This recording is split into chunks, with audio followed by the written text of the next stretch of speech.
Ladies and gentlemen, welcome back to another episode review and breakdown for Stargirl Season 2.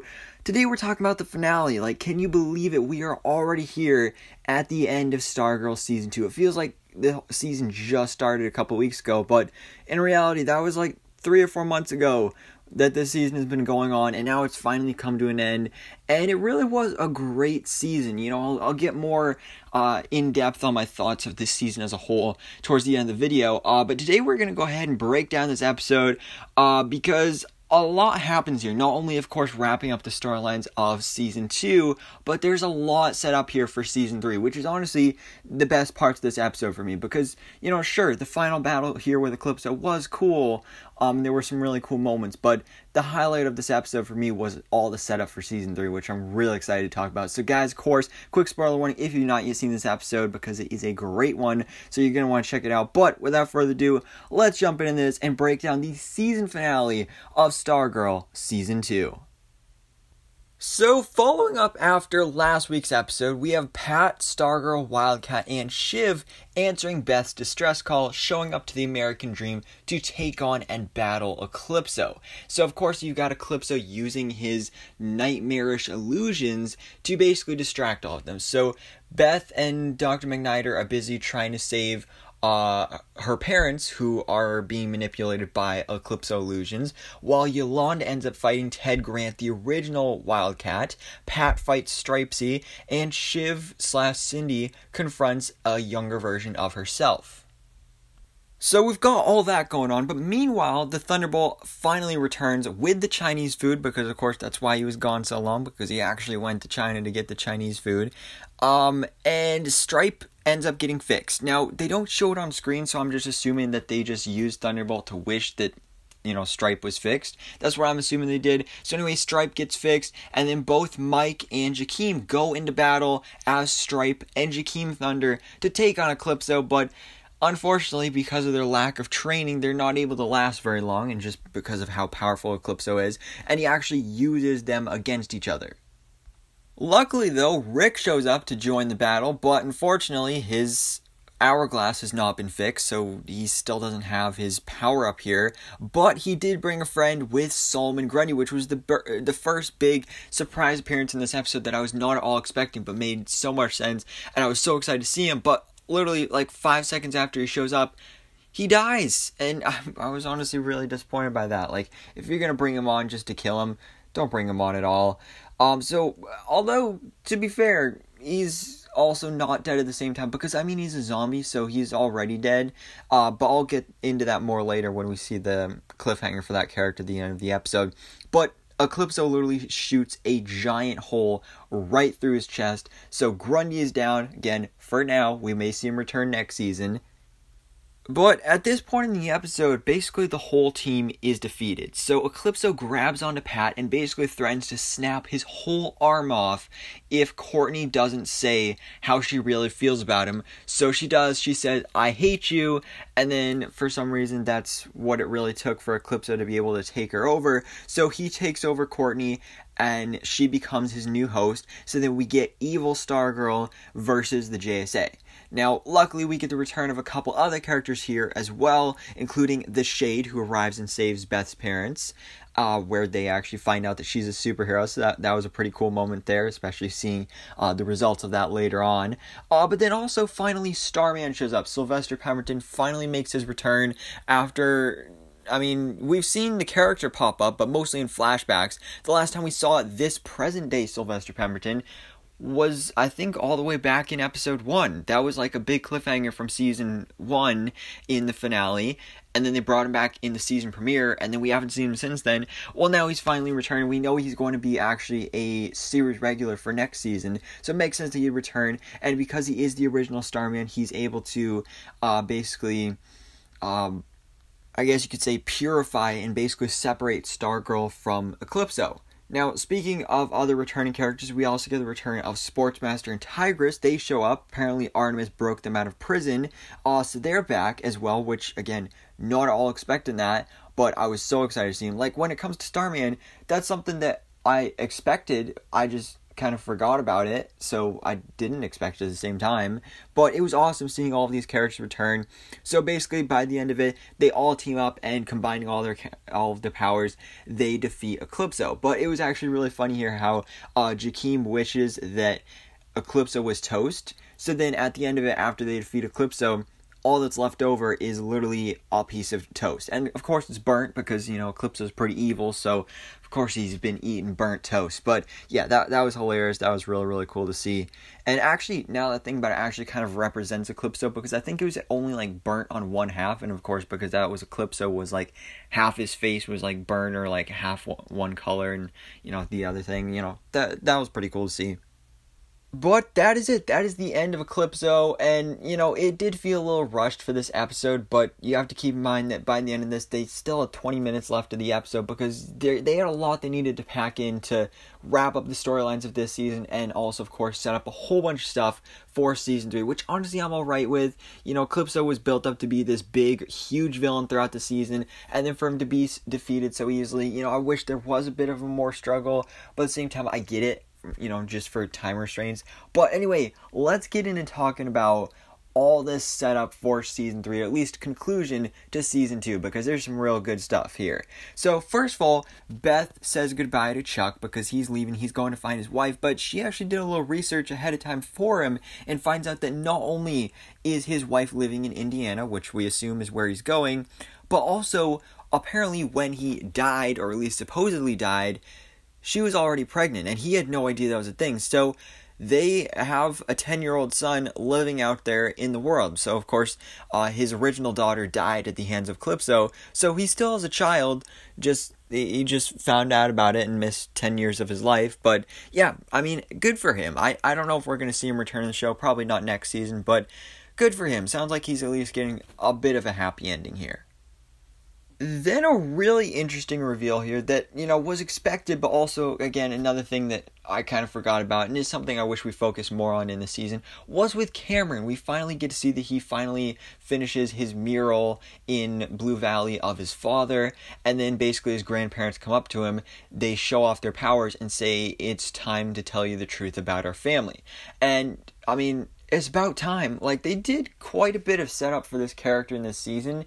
It just didn't really go anywhere. So I guess we're going to focus more on that next season, which, I mean, is good because I'm excited to see that. But at the same time, I thought that's what we were setting up to do and explore in this season. But, we had a lot to do in this season. So, again, I get it. I just wish that they, could have done a little bit more here. But I like that we're getting more Cameron in Season 3. I'm really excited to see that.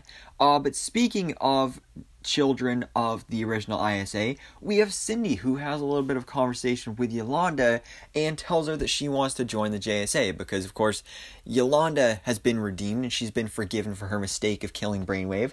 So Cindy hopes that she can be forgiven as well, and now she wants to join the JSA. Which, good for her. I like it. I like where this is going because, of course, I don't really know what else she would do in the show, so I honestly think she would make a good member of the team, and obviously she's not always going to be on the side of our other characters here, but she brings in a new perspective to the team, so I'm really excited to see that. Meanwhile, we also have Mike and Jakeem now enjoying their new lives as superheroes, and they actually mention that they want to make their own team. Now, I have no idea where this is going because I don't know why they would make their own team. Why wouldn't they just join the JSA? Because it's not like it would be like a junior version of the JSA, like, JSA juniors, because the JSA we already have is already the junior version of the JSA. So I'm not really sure where that's going, if they're going to form like maybe their own version of the Seven Soldiers of Victory. I have no idea. I really don't know, especially if it's just those two. But we'll see where it goes in Season 3.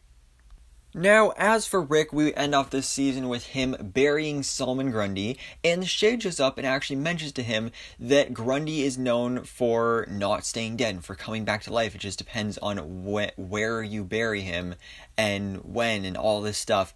And that is actually a thing from the comics, because again, he is a zombie, he's already dead, so he comes back to life very easily. I mean, just toss him in the swamp, and then he'll come back to life real easy. So, not sure if we're going to see him return, but at least there's the possibility for him to be living again. So there's that. And then also, we kind of assumed that the Shade would maybe leave Blue Valley after this season, especially after, we thought he was dead, but now he's alive. We thought he'd leave Blue Valley because what else is going to do here now that Eclipso's gone? But he says, no, I actually like it here, and I'm going to stick around in Blue Valley. So, seems like he's going to be another major player going forward in Season 3, which, honestly, I really like that character. I'm excited to see more of him, maybe see his relationship with Barbara grow even more.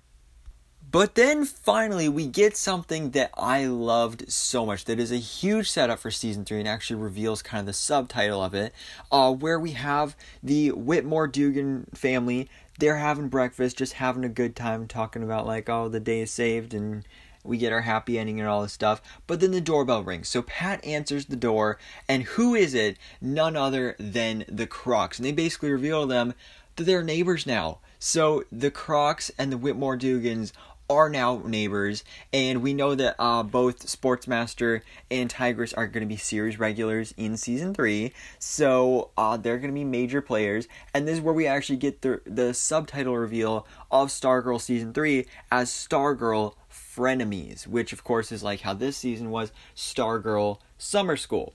So, just like how this season was like Summer School Chapter 1, Chapter 2, and all that stuff, I'm assuming Season 3 is going to be Stargirl Frenemies, Chapter 1, Chapter 2, Chapter 3, and all that good stuff. So, that's honestly really great. I was not expecting them to reveal that, and let alone for that to actually be the title, but I love it. I mean, the whole summer school thing in this season wasn't really the focus, like, at all. It was like only in a couple episodes, but I still like it. I'm into it, and we'll see where it goes. But yeah, so Stargirl Frenemies is coming in 2022. Not sure if that's gonna be, I'm assuming probably around the same time, maybe late spring, early summer, because they are actually already filming Season 3. Brec Bassinger just confirmed this earlier today when she was doing a post on social media about like, hey, check out the Season 2 finale tonight.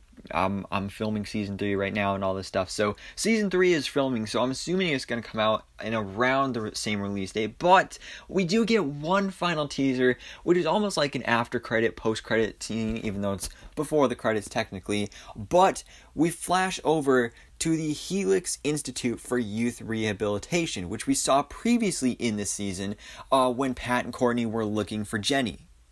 And it's this great scene where we have Dr. Love talking to Mr. Bones about Green Lantern's daughter, and Mr. Bones says maybe we should go pay her a visit in Blue Valley. Now, the only confusing thing about this is that literally the scene before this, with the Whitmore-Dugans, I think it was Barbara that mentioned that Jenny went to Milwaukee, most likely looking for her brother, so I'm thinking she's probably going to come back to Blue Valley. Don't know for sure, but this was such a cool setup and tease for Stargirl Season 3, because it's something I talked about in my video a couple episodes ago when we talked about the episode that was focusing on Jenny and when they went to the Helix Institute, is because these characters are so heavily involved in the story of not only Jenny but also her brother, who most likely will be a character introduced next season as well, who also goes on to become a superhero known as Obsidian, which I think is going to be really awesome. I really hope we get to see that character, and just this was such like a great way to end off, because I'm not sure if Mr. Bones and the Helix Institute is going to be like the main villains of Season 3, but it was definitely a great way to set up for that season, just and end Season 2 on like a chilling factor, just because like the design of Mr. Bones, it's literally a giant, it's literally a dude with an actual skull, and it was so cool. I love his design, and I'm really excited to see where things go next season. But anyways, guys, that was Stargirl Season 2 again. It was a great season. I do feel like this episode was a bit rushed, but again, I do get it because they had to wrap up Season 2 and set up a whole bunch of stuff for Season 3. But I do feel like, though, overall, I do enjoy Season 1 a bit better, just because there was a lot of stuff going on here in Season 2 that was like, there was just so much going on, like especially things like Cameron and his storyline, where like they just didn't get focused on enough, and there was a lot of like loose plot threads and things that just like happened and revealed in quick little scenes here and there that just like didn't go anywhere, or like didn't go where I thought they would and stuff like that, which is alright, but I think I just prefer how Season 1 played out a little bit better. And also another thing is that we spent a lot of this season with our characters apart. Like, a lot of our characters, like Yolanda and Rick, when they left the team, like, we just didn't, like, they weren't even on the show. So that's something I'm really hoping we get to see in Season 3 more, is just having all our characters together. And that's something I liked in Season 1, seeing their high school life. And to be fair, Season 2 took place during summer, so they're not in school. But that's something I definitely like to see more in Season 3. But anyways, guys, that was Stargirl Season 2.